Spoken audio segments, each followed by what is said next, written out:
Hi, this is Sarah Mikesell with thecropsite.com, and today we're here with Roger Bernard, who is a policy analyst with Informa Economics.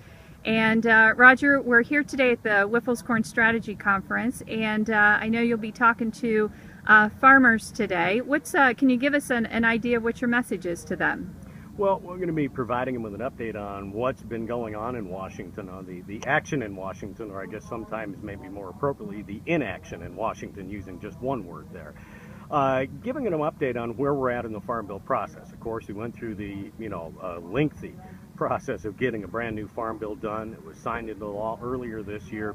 The implementation phase is now what's going on, and that's the real focus for ag interests, especially in Washington. Farmers are going to have some decisions coming up, including a one-time option to update their bases, and that'll be based on information that FSA provides to them, which will be an average of their plantings over the 2009 to 2012 period. Also, for those producers that choose what's going to be called the price loss coverage, or PLC program, they'll be able to update their yields as well, again to reflect more current yield conditions that they've had on their farm. Those decisions, though, are not going to have to be made until sometime this fall, perhaps early winter, something like that.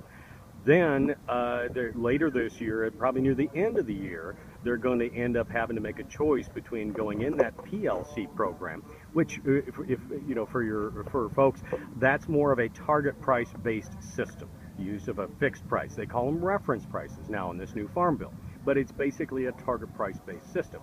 So it's the PLC program or the Ag Risk Coverage Program, or ARC, that they're going to have to choose from. Now, they're going to have to make a decision on one or the other, and that decision sticks with them for the rest of the Farm Bill. They're not going to have sign-up, though, for the new Farm Bill programs for the 2014 and 2015 crops until early 2015. So farmers are going to have some time to make their decision. Basically, they're going to have the 2014 crop in the bin already before they've got to make a decision.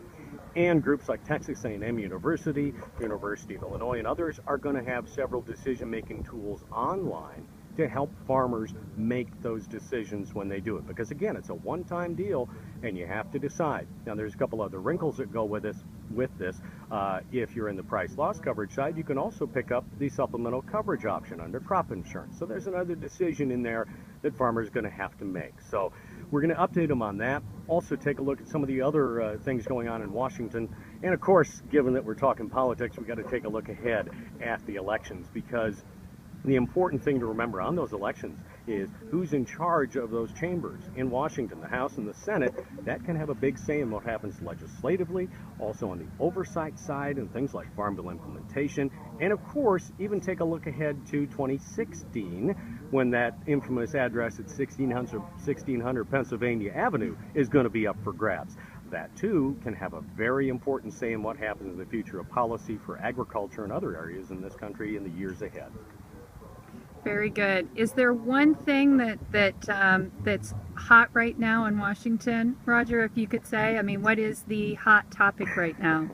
Well, the hot topic, unfortunately, is kind of fast becoming the elections that are coming up this fall. Those Senate elections, that looms large.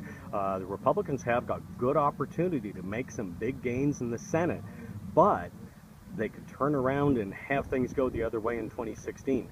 Because of the 2010 elections, when they had some substantial gains. They're going to have a lot of seats to defend come 2016.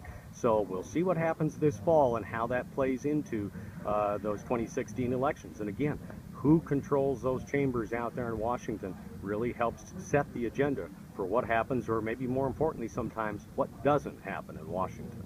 Very good. Thanks so much, Roger. Appreciate your time today. Absolutely. This is Sarah Mikesell for thecropsite.com.